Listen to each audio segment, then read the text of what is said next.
So thank you so much for being on the show.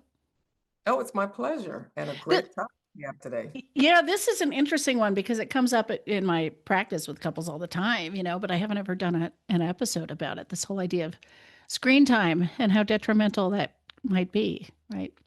Right.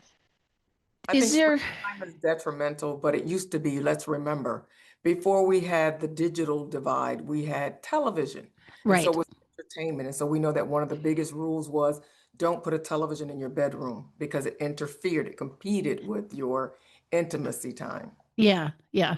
And it's easy whether you install a TV or not in your bedroom. It's a lot harder to like put the phone down. I mean, this device that goes with us everywhere, right? It does. It Yeah. does. It's almost another appendage.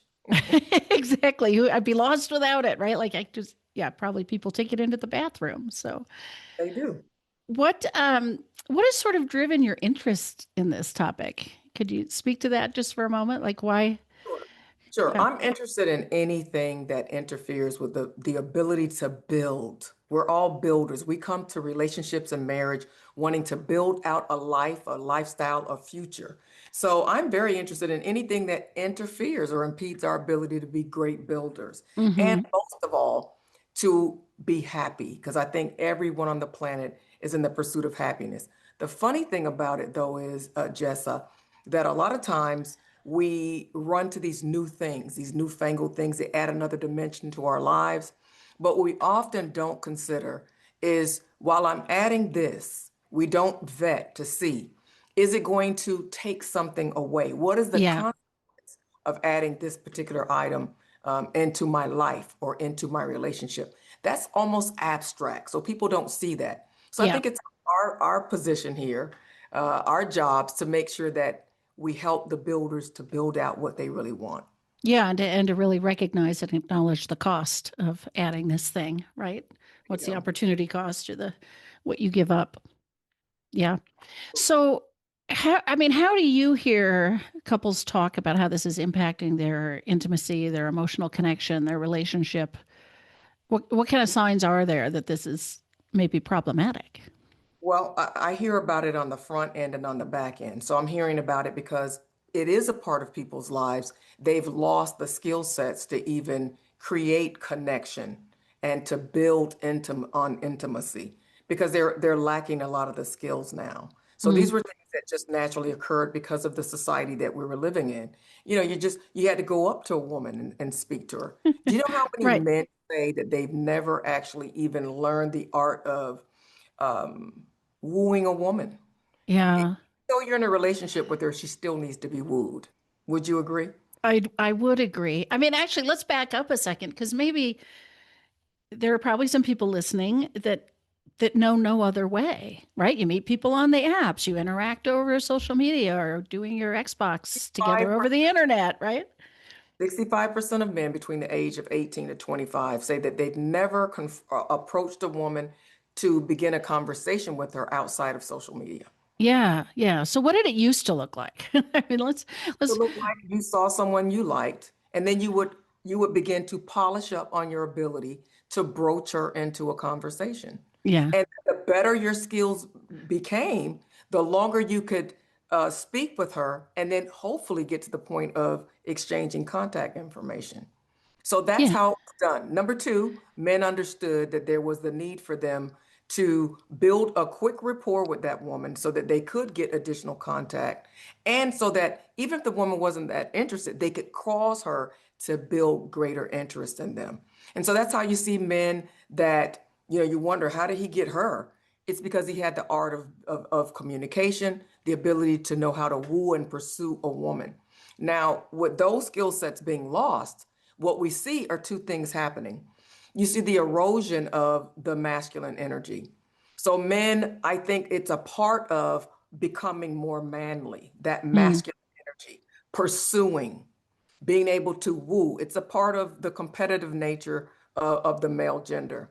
mm, That's why they love sports. That's why they love animals in the wild. mm.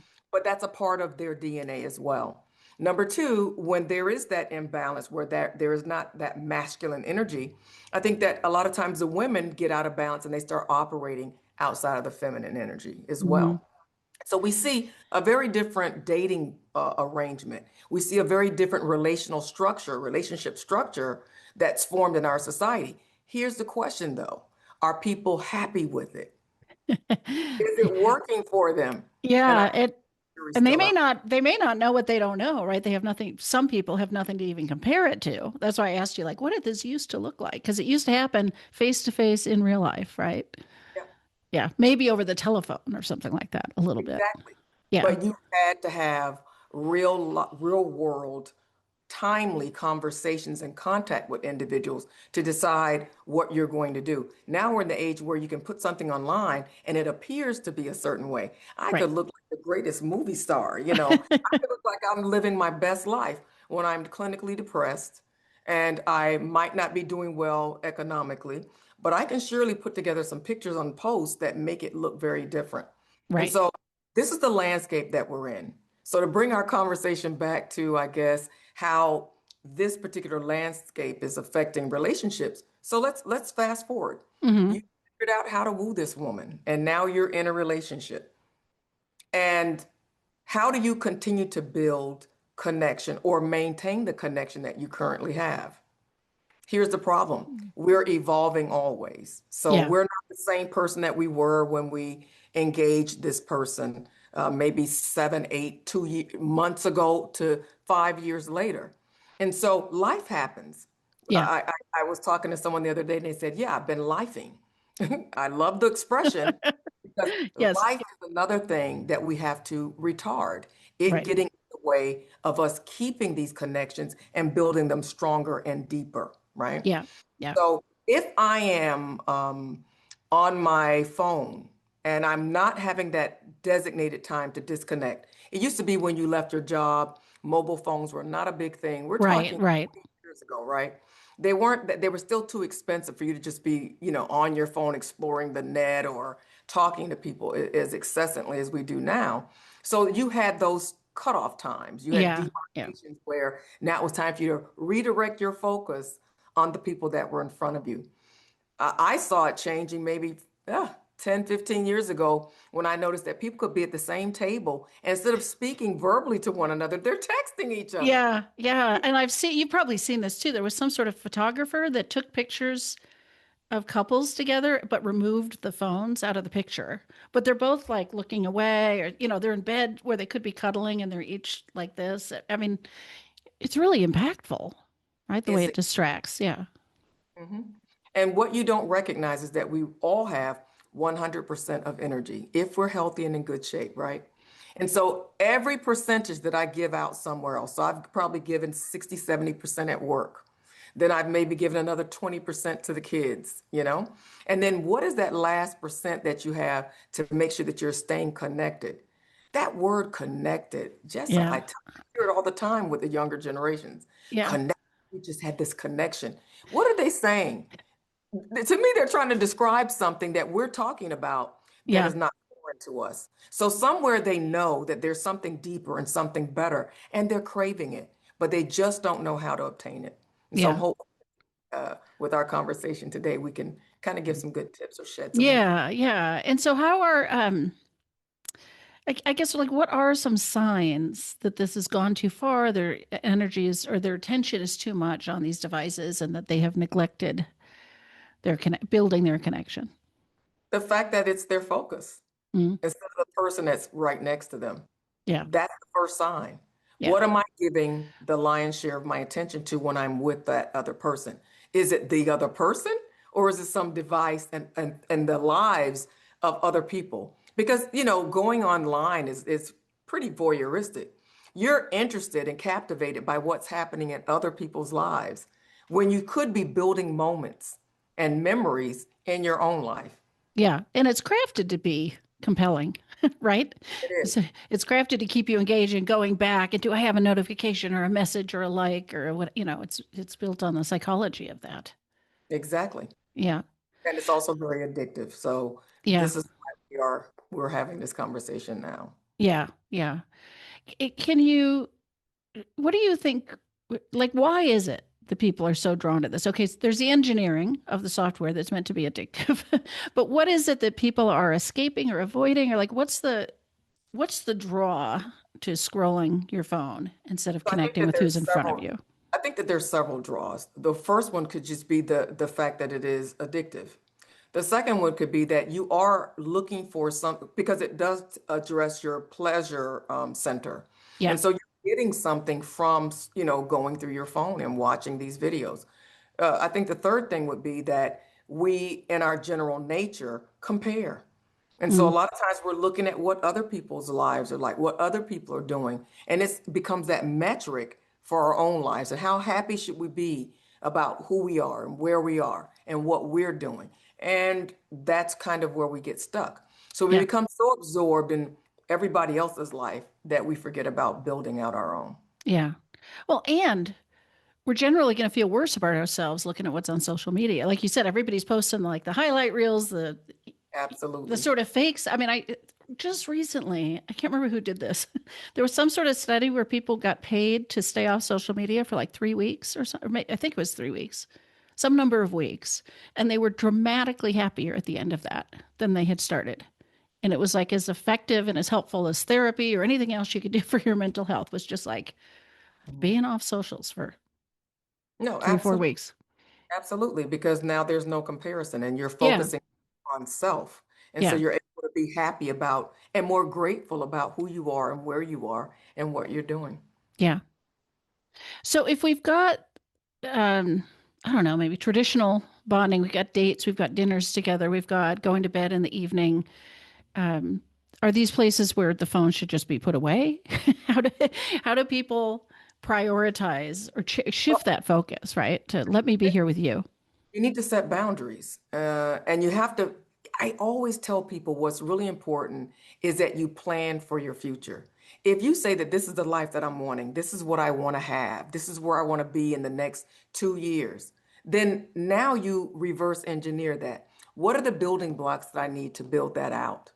And I think it becomes very, very clear very early on that I need to invest in these things and that maybe the phone time is not going to be a really good building block towards that. So it doesn't mean that you have to abstain. It just means that you have to maybe cut it off. Maybe the time that you're going to be using looking through your phone is going to be maybe, during your lunch break, maybe a short amount of time as you're waiting to coalesce together. So, for example, I suggest that couples arrange a time by which they settle in. And what Hmm. does settle in time mean? Settle in time means this is a time that I'm finished. I should have already finished doing the dishes. I should have finished working with the kids on their homework and they should be being settled into bed.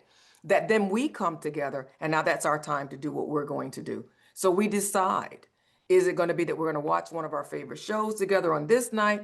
Are we going to play games? Are we going, what is it? Is it time for intimacy? Yeah. Or is it a time for us to have some conversations? But you have that set aside time. And it doesn't have to be so structured that you determine what you're going to do during it every time. Right. Right. Right. Set aside time. Yeah. You're creating that container, right? There you go. Yeah. Or the opportunity for Yeah. spontaneity, Yeah. which is Yeah. one of Yeah. the main ingredients that we lose after we get married and we settle in with kids and we have this hectic life.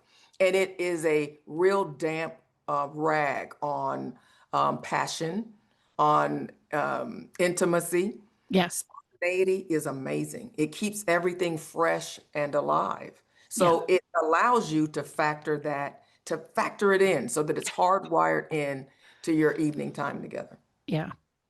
Now, I know, I mean, because I hear this from people and with my own experience with the phone, it's not the easiest thing to let go of, partly because of its addictive nature, the habit we've developed. Like, how do you suggest people actually hold to these boundaries, help each other stick to these boundaries? If they're It's going to, I really assume simple. doing it as a couple is the best idea. Like, let's both. Of course. And it has to be done as a couple because if I give up the phone and my husband's not, we're still not going to be connecting. Right. So it's really simple. Everybody's learned discipline. Do I want to go to work every day? But you do get up and you go, right? So Yeah. it's just an intention that you set that this is important for us. And as I said, to the vision that I have for the future that I want to build out. So Yeah. that to me puts everything back into scale. And then you both decide and you make yourselves accountable for it. So if one person kind of messes up, the other says, "Hey, look at what time it is. You're still on the phone." Then you know that that's just your cue. Put it Yeah. away. Let's get back to business. The other Any, thing you can oh, go do ahead. Yeah. I'm sorry. The other thing that you can do is to create or to build intimacy would be to make sure that when you're talking, that your talking is very purposeful. You can be talked at. I can be partly present while you're talking, but I think having those intentional, deep conversations where you're really talking about the future, where you're sharing about your vulnerabilities, that's where you're talking about things that you fear, how you feel, what you want. Those sorts of conversations keep the depth in your interactions that I think is really essential. Yeah, and those are probably not the kinds of things we're texting each other, right? No, I mean, most likely. because I think there is a lot of communication that we're used to doing electronically. I Mhm. mean, I don't know. I even have clients that email each other because they can take their time and think it out and write it. But what is lost in electronic communication versus like face to face? Well, so much body language, nuance. For example, if I am a indirect communicator, I rely on body language, tone, tempo to not only convey to you sensitive items, but also for you to recognize, when I'm communicating mine to you. You lose the ability to comprehend that. Yeah. And so a lot of times the sharing is minimized because we don't have the forum that's appropriate to support it. So you lose a lot. Hmm. Um, I think you also lose the ability to have what we're doing, rapport, where we're going back and forth. I'm actually asking deeper questions. You're asking deeper questions, and I'm able to continue to comment. You totally lose that Yeah. usually in written communication. It's one dimensional. So I'm Yeah. able to say what I'm going to say. You're going to respond back to the points that you can recall, and that's pretty much it. Yeah. Yeah. Not to mention that it's harder and it takes longer to do. That's true too. So I guess the way I'm hearing this is not only should couples create like what time are we settling in? Let's have some container for this, but also a little bit of a plan. I mean, not like a specific plan. This is what we're going to do, but some intentions around let's connect on a deeper level. Let's have more meaningful conversations than just how was your day, honey? But that's what we normally did organically, right? Yeah. But because of the technological age, we're seeing that that is eroding. So I think we have to remember that how important it is and make sure that it becomes a mainstay in our relationship. Yeah. So do you have some tips for people that maybe struggle to fill that time? Really don't if they're out of practice in how to talk to each other or connect on a deeper level, maybe life has gotten so mundane. They're busy with their jobs and their kids. It's been a long time since they've gone into that well. Well, there are cards. Even I created my own batch of cards that couples can have talking topics just to keep, refueling this ability to talk about things so that they stay very aware of where each other is in the relationship, their feelings. As I mentioned, we are evolving. So maybe I began in the relationship feeling this way on this particular topic, and now I've changed my mind. And Yeah, so it's so, not like you answer the question once and for the rest of your life you've no. discussed it, right? Like Oh my God. If I could talk about the different topics that I've changed my position on. Yeah, I've yeah. changed my position on a lot of different topics over time. And I think where we are in our life journey really does dictate the position. When you're Yeah. very young, everything is amazing. Nothing could ever go wrong. Your optimism is like through the roof. Nothing could ever go wrong until it does. Yeah, right. Now we've got to adapt, right? Yeah. So I also recommend to couples find using cards. I think they're amazing to get some new prompts and go to places where you don't know yourself or your partner about something.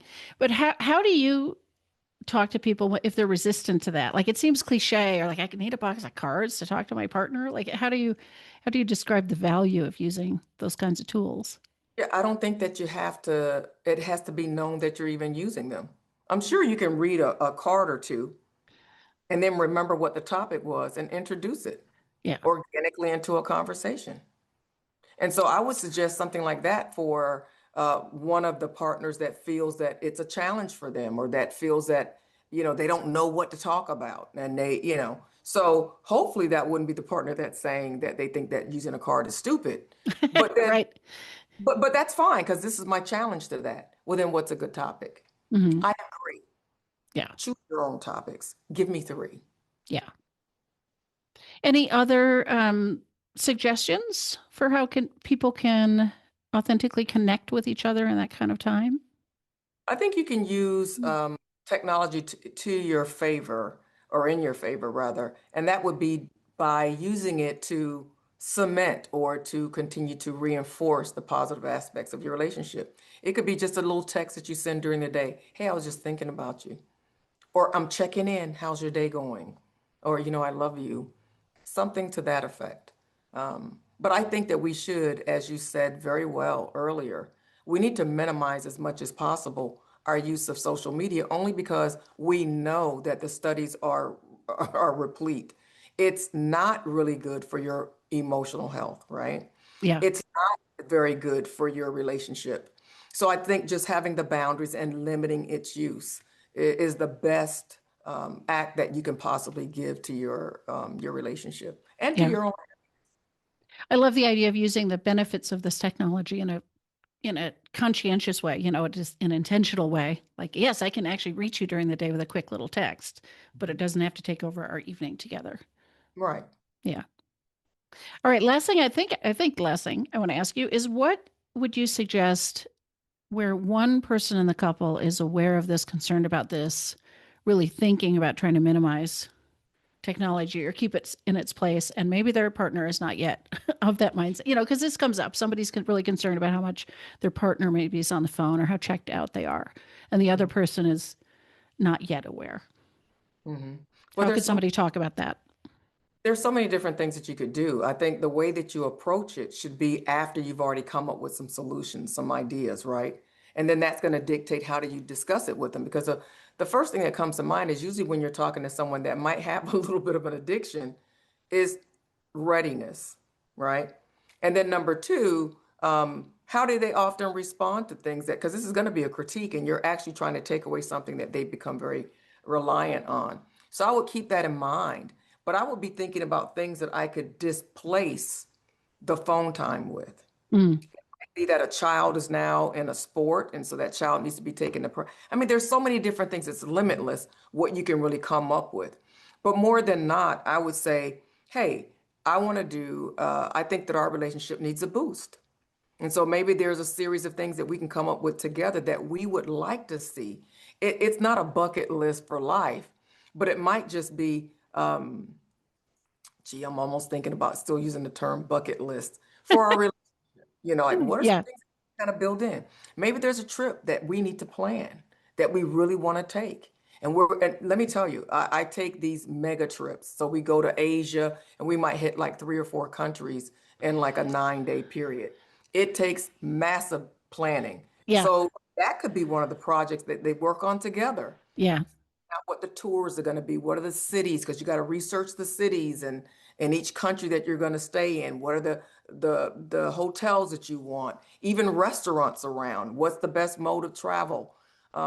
It could be something like that. So I Yeah. like about project related matters that bring you back together. It could be something that you want to do for the family. And I'm not even talking about for you and your kids. It could be something you want to do for your extended family. And you begin to plan on it together and you work together. Those sorts of things kind of pull you away from phone time. To me, phone time fills in non-busy time. Yeah. What strikes me too is I'm thinking about some of the conversations I've had with clients recently. I think there's this perfect storm with technology and then COVID that Hmm. we got used to, like sitting in our living room, keeping ourselves entertained through the internet. And that's how we see Asia, right? It's looking it on YouTube or whatever. And it can be a struggle sometimes for people to even come up with what else would they go out and do? Like what's out in the world? But I think that's where you and I come in. Yeah. So I think you need to speak to coaches or therapists, people that are active. Here's the one thing that I will say though. My husband and I believe that every relationship should always maintain their health. So just like you tune up your car every so many 100 miles, just like you go to a doctor for an annual every year, I believe you should see someone to make sure that your relationship is in good working order. Because Hmm. over the course of a year, things happen. There's conflicts as you're trying to evolve and change and course correct. So I think having someone that is very active. Now, there's different types of therapists, and sometimes I struggle. So I want to let people know that you don't always just make an appointment and that therapist or that coach is a good fit for you. Right. Might take a couple of opportunities for you to meet with different individuals. For me, I love coaching because it's very quick. It's not so much focused on the past as it is looking at the past to figure out a path forward. But that to me is the purpose of seeing someone. Number two, I prefer a therapist that if it's not a coach or and it's a therapist or a counselor, that they're very involved in the conversation. In other words, they're not just saying, how does it make you feel? Sitting there nodding. Yeah. But they're challenging your thoughts. Yeah. They're challenging your perspective. And they're helping to bring alignment with what is the correct, mode of behavior for you in that relationship or for your partner in that relationship. That's where the rubber hits the road. And I see that couples are more helped than any other time. And I Yeah. don't believe we should wait until we're on our last toenail when a relationship is Yeah. so ragged that now we're trying to throw a Hail Mary by seeing someone that we're expecting to be like miracle workers Yeah. Yeah. when it's all gone to putz. Yeah. Well, that's a good point too. If you're having trouble speaking to your partner about technology use and your concerns about this, a professional could also help you have that conversation. There you go. Right. Yeah. Well, thank you. Can you tell people where they find you, how they reach out to you, what you might want to share about what you have available? Well, absolutely. You can reach me on Instagram. Ask Dr. Jacquie, and that's Dr. Dr. and Jackie with a Q, JACQUIE. And also drjackie.com online. One of the things I'm really excited about is two things that I've been really working on. I just finished our trauma treatment cohort, and it was such a bang that I'm doing it again in January. The trauma treatment cohort is we all have this picture of who we want to be and where we want to be in life, but we get in our way because of the things that have happened to us. Right. Things that we want to happen for us don't. And so trauma treatment helps you to clear those things out so that you can begin to experience the success and live the life that you're looking for. So it's a small, intimate group that I take through. And so instead of spending $275 an hour, you're able to get several sessions. It's like about 4 or 5 sessions, and it's for a very low cost. The other thing is, we're living in this time where there's so much chaos and upheaval. People are anxious, they're unhappy, they're Yeah. troubled, but they don't know why. So they might have free floating anxiety. So I have another item called What's Bothering You. It's an assessment that helps you to figure out what area of your life, where's the pain, Yeah. or where's Yeah. the discomfort or the conflict that you want to work out. And so those are the two things that make me really happy. And I worked on them specifically because of what I was seeing in my practice as a result of COVID. Yeah. COVID was like a magnifying glass for Yeah. businesses or an accelerator. And so it kind of made things that were hidden show up big and things that were kind of lagging behind take off. Yeah. And so we got to get a handle on those things. Well, perfect. Well, thank you so much for being with me. It was my pleasure. Thank you so much for having me, Jessa.